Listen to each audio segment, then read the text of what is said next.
I'm here with Rufus Miller, who's an English musician, and he has two solo albums, with the most recent one coming out in July. And he's also the second guitarist for Sting, which is pretty cool. So, Rufus, can you tell me how you got into music? I got into music mainly because of my dad, I would say, and my family. Like my granddad's a musician, my dad's a musician, and it's just like what we do as a family. So that was pretty inspiring. And then around the time I was 8 years old, I got really into like grunge music because that was in the early 90s. So it was kind of perfect, easy music to play. What has had the most influence on your music? What bands or just anything? Or like both, like anything? Yeah, I mean, I'd say probably my family, my dad and my sister, and yeah, and then just sort of yeah, the whole musical family was a massive, massive influence. But then in terms of musically, yeah, grunge music was a big one just because it seemed quite easy to get into and play. And I was also really into like love songs when I was a kid, so I always wanted to write love songs, and that's kind of what I do. I'd seem to write a lot of songs about that. So, but now for me, like heavier music really inspires me, like heavier, like hardcore music, metal, gothic music, even blues can be super heavy. Stuff that just really like I feel it really deep, that Yeah. kind of thing. How have you grown or like evolved since like the first album, Pop Skull? Your second album, Make It. Um, the first one, I guess I didn't really know what I was doing. I just wanted to record a whole bunch of songs, and I kept genre hopping and trying something different. And I think it worked quite well, but it was a bit hard maybe for people to get into that as a body of work, just because it was like, which is it? Are you acoustic? Are you heavy rock? Are you gothic? It was like a bit all over the map. And then I think the second one, I had a bit of a game plan. It was like start from the acoustic and build everything up from that. And also I recorded it in two different studios. So the first one was just at one studio. The second one I also recorded with Renato. I just seen Peter Iverson's just joined from Victoria Studios. So yeah, we kept the continuity of doing more at Victoria Studios, but I also experimented with like the kind of Copenhagen scene of like a bit more of the new age end of the spectrum, kind of very acoustic, percussion, like flutes and violins and so that was new. That was an extension of the first album. It took it to another direction, but I think it's more cohesive work than the most recent one. It's kind of like, well, since like your first album, it's kind of like you like know yourself more as an artist. It seems like. Yeah, definitely with the singing style. Like I feel quite at a comfortable point with the way I sing. Um, and I feel like I know how to do it quite quickly now to how to like record a song. Yeah. There's been some artists that have really inspired me. Someone like Chelsea Wolfe or even my sister, where it just starts quite basic. You get your guitar and your vocal to click track, you layer it up, and then you invite other musicians to reinterpret your song. You kind of hand it over, and the producer as well. So I've been quite lucky to work with just great people that are really passionate and love what I do, and that's how you get a good album, I think. This is kind of more like a subjective thing. Like, what is your favorite? Do you have a favorite song off of your second album, Make It? Um, yeah, I'd probably say right now, Don't Leave Me Now, I think is the strongest song. I probably should have released that as a single. But I'm really happy with that. I really like how Peter Iverson added his guitar parts. The way he plays, I think, is amazing. He's highly featured in that. You'll hear him play a lot of stuff. So it's nice to sort of hand it over the lead ideas. And I just think the song flows really nicely. The tempo, the arpeggio, the emotion. I think it sums up the album pretty well. I know that you have the cover song "Rain When I Die" on the album. Mm, What yeah. made you put that song? I've actually went back and heard the original. It's a really good song. What Oh, such a good song. what made you want to put this song on your album? Um, I uh, I've always been a fan of that song. My dad always said you've got to get into this album Dirt by Alice in Chains. So I've just been a fan since as young as I can remember. And in India, about 4 or 5 years ago, I figured out I could, actually even before that, maybe even 7 or 8 years ago, I realized I could cover it. I had this cool tuning I could do it in, and it's like a minor tuning, D minor tuning. And then, yeah, I just got really into playing it. And then I figured I wanted to just give it a try on the album, just record it and see what happens. And what really brought it to life was Renato, the guy that produced it. He just added this percussion and this violin, and I was just like, whoa, like it's getting really deep now, you know? And also added the dirgy, nasty, heavy sounding guitar.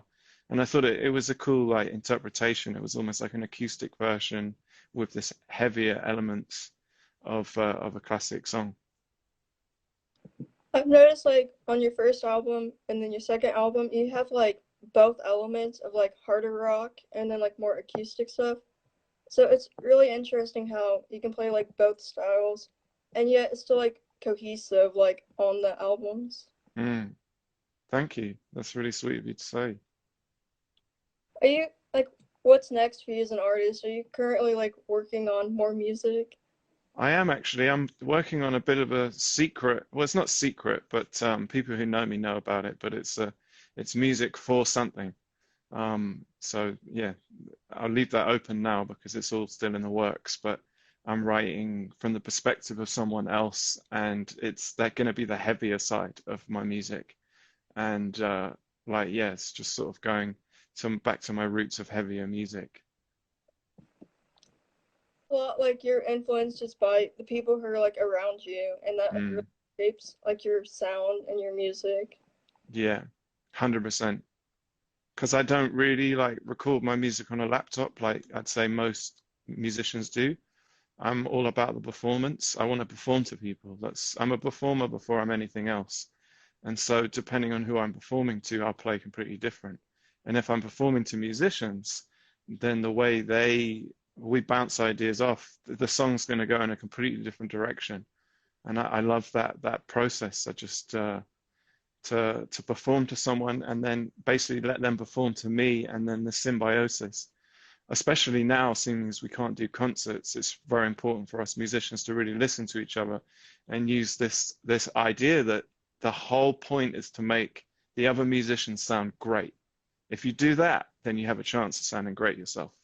So that process is like really, really important to me. I think I may have asked you this before. Have you had the chance to play the songs off and make it live before? Yeah, I've actually been really lucky this year. So I opened a tattoo shop in Copenhagen. I'm not anymore part of it, but we did a grand opening, and we did a socially distanced acoustic gig, me and my friend Pally, who's also involved in the album. So that was great. I think we did like a 45 hour long set, and that was awesome. But then also I managed to do a gig at the Windmill, which was a support slot supporting the Great Pink Eye Club. And then I also got to do a headline slot with Atahualpa and also Pink Eye at the George Tavern, which is in East London. And then other than that, I would jump up and play with my sister at the end of her set, some songs that we wrote. Oh, hey, hey, Kat.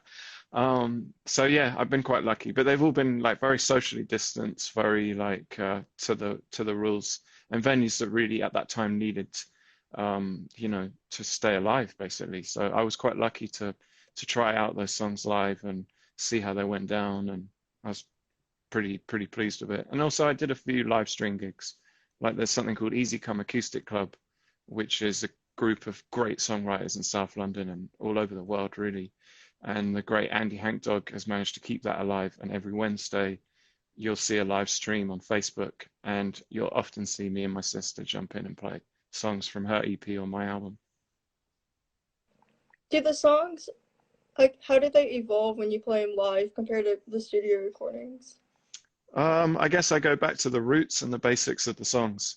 So, like, I'm often on the acoustic or maybe the electric. Maybe someone will be accompanying me, like a banjo or another guitar or another electric. Often I'll have my sister singing backing vocals. there's been some cool evolutions of songs like Where We Are Going had a lyric, I want to live as the chorus, but we changed it to I feel alive. And it was all during the beginning of the pandemic, and I was living with my sister. So to hear her sing and me sing I feel alive was pretty awesome. It's it was like a manifesting thing. And just other little things like some songs that I was playing arpeggio, I now prefer to play strummed and vice versa. But a song like Make It is almost exactly the same, just slight little differences. But other songs that are a bit more fleshed out, I bring them back to the core of the song with an acoustic guitar.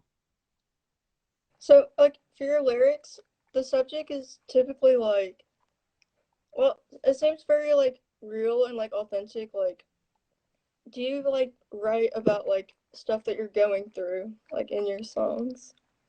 Um, yeah, it's weird. I feel like songs are a bit like dreams. They give you clues of what the future lies ahead, you know? And you Yeah. should be careful what you're kind of manifesting into the world with the lyrics that you say. But for some reason, very naturally, I go towards heartbreak type lyrics. I'm not sure if I'm making that real in my life. I don't know, but it just to me it feels like catharsis. So yeah, the lyrics just sort of I don't know. I'm really singing to how the music makes me feel. And I guess I gravitate more towards the more emotional, sadder stuff. But then sometimes I really do try to come up with lyrics that are uplifting and positive.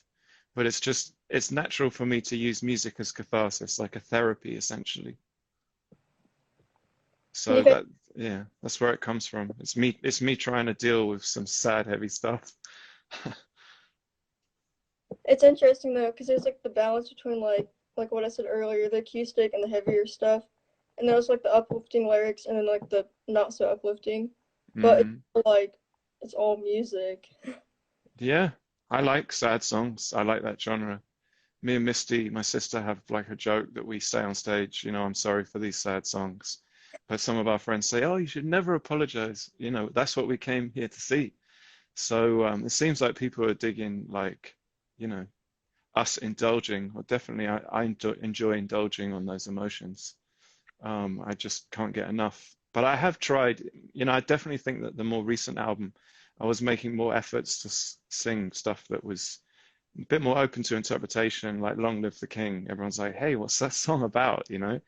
It's kind of almost like new age inspired lyrics, verses, and then the chorus is very much like, yeah, I don't know, I say God in it. May God bless his soul. Like, what am I talking about? But I guess it's a little bit the handing over of the torch, and also uh, concepts of one consciousness, which I'm very interested in. Let me see if I got one more question. I think that's all the questions I got for Well, now. we did pretty good. Thanks so much, Kim. Thanks. Thanks for doing this interview. It's been pretty fun. Thanks. Yeah, and thanks so much for the review. That's really helped me. I noticed a few more sales on Bandcamp. So hopefully it will get people to listen to the album a little bit more. You're welcome. It's a great album. Like it's just awesome. Thank you so much. Honestly, it really, really helps. And it was the first review of my album. I mean, I didn't send it off to so many people. I didn't do maybe the PR you're supposed to do, but I really appreciate you finding it, finding me, and giving it, attention and some thought and writing about it, and now this interview. So honestly, very, very grateful. Well, thanks, because I don't know. I just like to get the word out about music. Like just that's kind of my whole goal, just to get more people listening. So I'm glad it's working. Thank you. It is. Thank you so much.